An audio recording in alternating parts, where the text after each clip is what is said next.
समस्त यूट्यूब के प्रिय दर्शकों को सादर जय श्री राम। जैसा कि हम सभी लोग जानते हैं, श्रावण मास चल रहा है और श्रावण मास में सभी भगवत भक्त जितने भी संत महात्मा ऋषि हैं वो इस समय अपनी अपनी कंदराओं में अपने अपने आश्रमों में कुछ ना कुछ भगवत भक्ति भजन निश्चित करते हैं। तो करना भी चाहिए। ये एक जो समय होता है, इस समय में क्या है कि लोग प्रायः कोई कार्य ऐसा नहीं कर पाएंगे व्यवसाय से जुड़ा जिससे वो सोचे कि कुछ हमको लाभ हो पाए।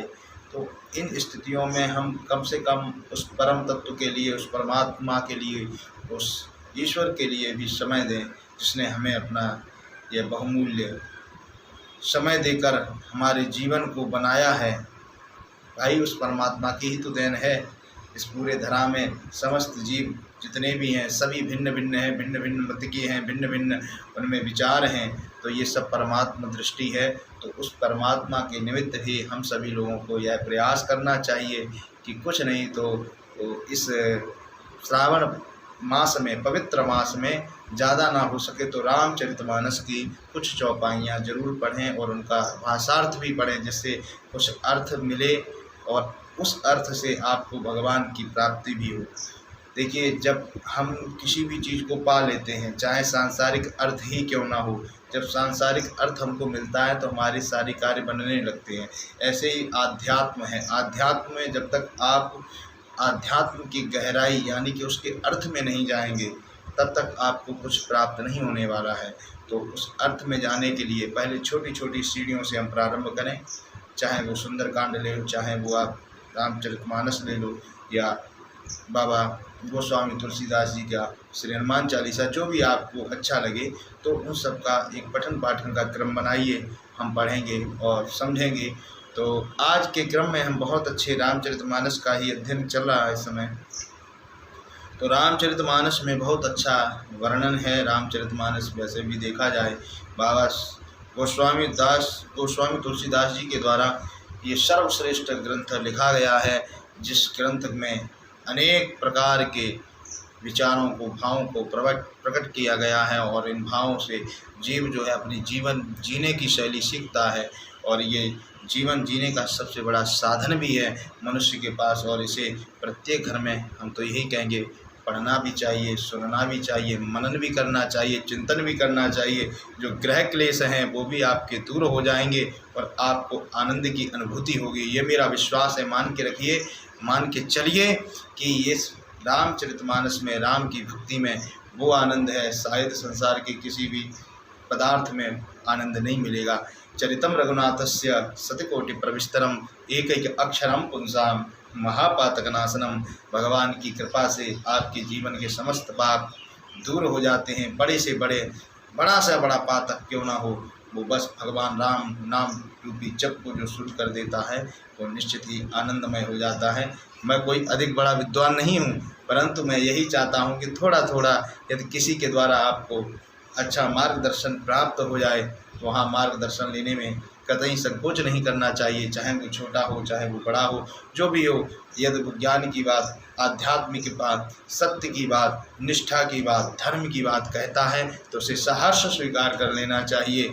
जैसे कि आप जानते हैं, दत्तात्रेय महाराज ने समस्त पृथ्वी से और अन्य जो भी हैं उन्हें 24 गुरु रूप बनाए हैं। वो प्राकृतिक, देखा जाए प्राकृतिक रूप से बनाए हैं, प्रकृति से जुड़े बनाए हैं।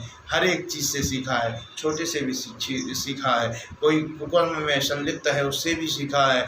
जो कोई सभ्य है, जो सामाजिक है, दृष्टांती है, वेदांती है, ज्ञानी है, ध्यानी है, कीट पतंगा हैं, उन सभी से उन्होंने सीखा है। तो मैं तो यही कहूँगा, आप भी अपने जीवन को इस प्रकार से बनाइए। कुछ जानने की इच्छाएं रखिए, कुछ सीखने का संकल्प लीजिए। किसी के अंदर गुण हैं उसे साहस स्वीकार करना चाहिए। मैं जब अपने गुरुकुल में पढ़ता था तो वहाँ पर लिखा रहता था, अवगुण अपने देखो, गुण दूसरों के देखो। तो यदि आप अपने जीवन को इस प्रकार से जिएंगे ना तो निश्चित आपके अंदर नई नई कलात्मक शैली आएंगी। आप आगे बढ़ेंगे, उत्तर वृद्धि की तरफ चलेंगे। तो आइए, मैं अविलंब मानस जी में जो सुंदर बातें हैं, सुंदर ज्ञान की कथानक हैं, उनको हम आपके बीच में प्रस्तुत कर रहे हैं। जे गावई यह चरित सवारे जे गावई यह चरित सवारे ते यह ताल चतुर रखवारे सादर सुनई सदा नर नारी सदा सुनई सादर नर नारी ते सुरवर मानस अधिकारी ते सुरवर मानस अधिकारी। जो लोग इस चरित्र को सावधानी से गाते हैं वे ही इस तालाब के चतुर रखवाले हैं, और जो स्त्री पुरुष सदा आदर पूर्वक इसे सुनते हैं वे ही इस सुंदर मानस के अधिकारी उत्तम देवता हैं। यानी कि जो भी इस मानस में श्रद्धा और विश्वास के साथ श्रवण पठन पाठन जो भी करते हैं वही उत्तम अधिकारी कहे गए। यहाँ अधिकारी का चयन किया गया कि कैसे अधिकारी होने चाहिए, और ऐसे नहीं उल जलूल जो भी मन में आ रहा है वो बके जा रहे हैं। आज के समाज में देखा जाए प्रायः लोग जो मन में आ रहा है जहाँ से जैसा भी बन रहा है वैसे बना के और समाज को प्रस्तुतिकरण दे रहे हैं, समाज के बीच में प्रस्तुत हो जा रहा है और समाज भी अंधा बना बैठा है। मैं क्षमा चाहूँगा, मैं इस मंच से इस YouTube प्लेटफॉर्म से जहाँ तक मेरी आवाज़ पहुँच रही है मैं वहाँ तक के समस्त श्रोताओं से यही कहूँगा कि आप वक्ता का चयन करिए, नहीं तो आने वाला जो समय है अभी भी देख लीजिए युवा पीढ़ी में क्या क्या विकृतियाँ आ रही हैं। आने वाला जो समय होगा वो बहुत ही भयावह होगा। आप चिंतन से भी नहीं समझ पाएंगे कि क्या आने वाला समय है।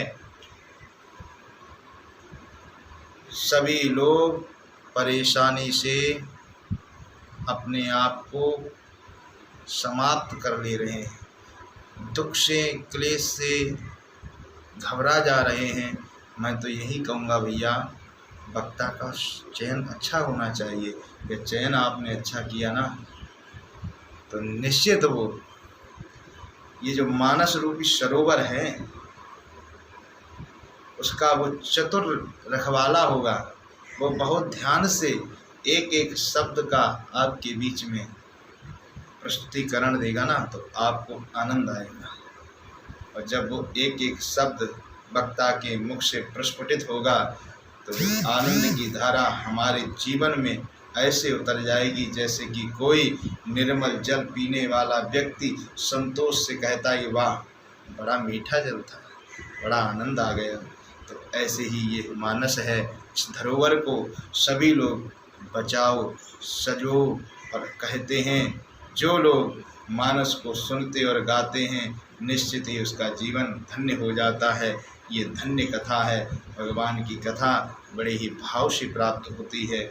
अज्ञानियों के अज्ञान को दूर करके उसे नवीन प्रकाश प्रदान करती है। ये पुराण हमें नवीनता की तरफ ले जाते हैं। पुराणवम भवतीति पुराणम। इसलिए सभी लोग हमारे साथ जुड़े रहें, यूं ही प्रेम और स्नेह बनाए रखें। अंत तक हमारा वीडियो ज़रूर देखा करें जिससे कि आपको कुछ प्राप्त हो। अब पता लगे अधूरा वीडियो देखें फिर उसके बाद कुछ समझें कुछ ना समझें। तो इसलिए आप सभी से विनय है, आप सभी लोग हमारे चैनल को शेयर लाइक और सब्सक्राइब जरूर करें और अपना स्नेह यूं ही बनाए रखें। बहुत बहुत धन्यवाद। जय श्री सीताराम, जय हनुमान, हर हर महादेव।